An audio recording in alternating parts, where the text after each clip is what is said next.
Hello guys, it's Tuesday walking time. So in here nakikita mo nag-volleyball, Filipino versus Thai.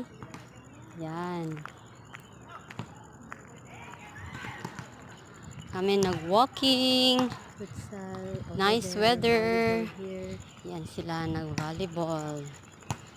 So paminsan-minsan alternate, pwede tayong mag-walking because walking is the best exercise. Okay, this is the oval. Oh, yun. Maraming nag-jogging.